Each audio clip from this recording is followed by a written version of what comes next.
No, I can't read the. Okay. Trap emergency.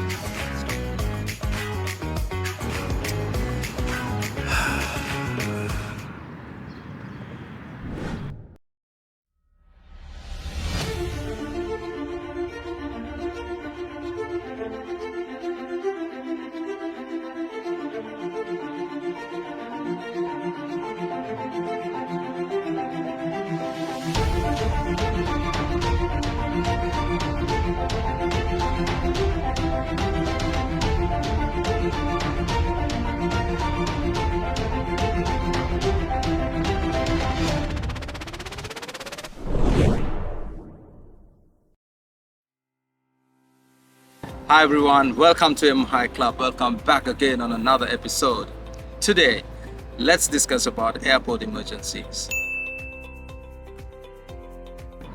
Airport emergencies are one of the critical components when it comes to aerodrome ecosystem. It doesn't matter how big or advanced the operation is.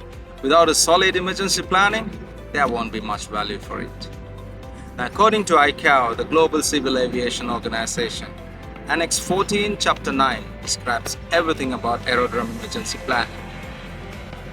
Now, the term aerodrome refers to the area where aircraft operation takes place, or simply we can call the airport. Alright, now let's take a look at what it means by aerodrome emergency and aerodrome emergency plan. Aerodrome emergency. Aerodrome emergency is a crisis situation due to an incident at the aerodrome which interrupts the regular operation. Aerodrome emergency plan. Aerodrome emergency plan, or AEP, is a document that establishes the guidelines for the management of major emergencies and defines the roles and responsibilities of the main responding agencies. Alright, now we know what is an aerodrome emergency, but what kind of emergencies we can expect at an aerodrome?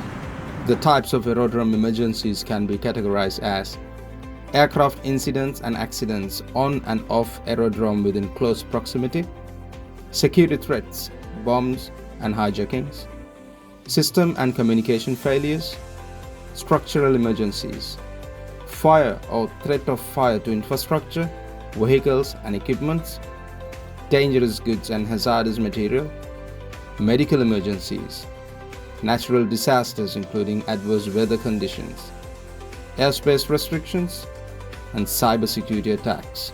Responding to these emergencies can be different from each other.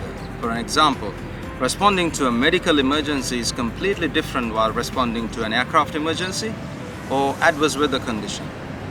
Alright, let me take you back to the history of aerodrome emergency planning. On August 2, 1985, Delta Airline Flight 191 crashed on approach to runway after experiencing microburst winds at Dallas-Fort Worth International Airport. The crash resulted in significant changes across the aviation industry, including the requirement for emergency planning at airports. As a result of that, the United States National Transport Safety Board, or NTSB, recommended a full-scale emergency exercise to be conducted every 24 months. Back in 1999, the United States Federal Aviation Administration, or FAA, introduced 4 phases of comprehensive emergency management concept, which can be described as prevention, preparedness, response, and recovery. It is important to be aware of these stages as we are aviation enthusiasts to raise awareness among general public in case of an event. Now let's take a look at these stages in brief. Prevention refers to avoidance or mitigate disasters before it happens. This can be accomplished through a variety of measures such as implementing safety procedures, investing in training and equipment, and also create awareness among general public. Preparedness is about getting ready for a disaster before it happens. This includes creating plans and policies, training staff, and maintain the quality by conducting regular rehearsals. The reaction to the immediate aftermath refers to the response. This is one of the important phases where all the practices and policies comes into action, and it is recommended to have a clear objectives and communication system to tackle the emergency.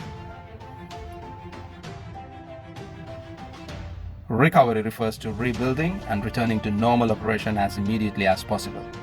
This can be accomplished through a series of processes A disaster management leader must be in charge throughout the process. The main objective of the Aerodrome emergency plan is to save lives, reduce damage and loss, assist in investigations, and resume back to normal operations. Now, in order to initiate the plan, there must be a team. We call them emergency response team.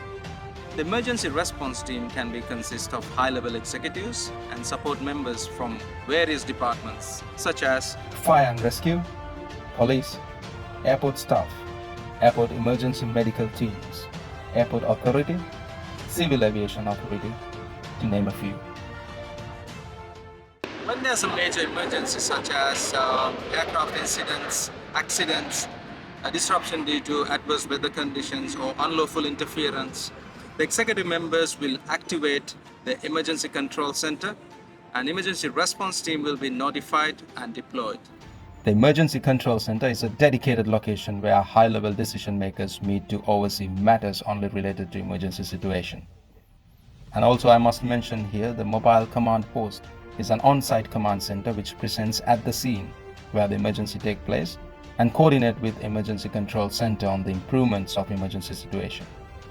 Responding to an emergency comes with an extended planning and rehearsals in any aerodrome, and the emergency response team plays a crucial part from the time the emergency declared until the closing of the event. The communication, the quick decision making, rescue mission, first aid, emotional support, and caregiving are a few of the multifunction roles the response teams are trained. A humble gratitude for all those who involved as first responders across all the airports.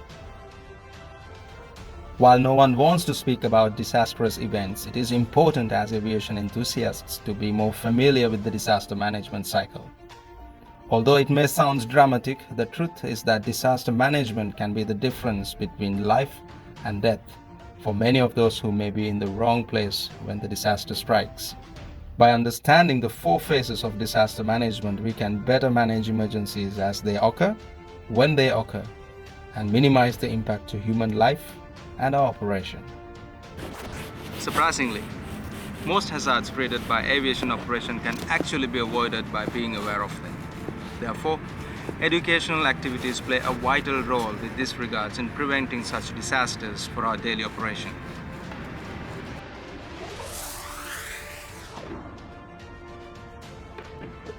Thank you very much for tuning in. I hope you had an educational episode.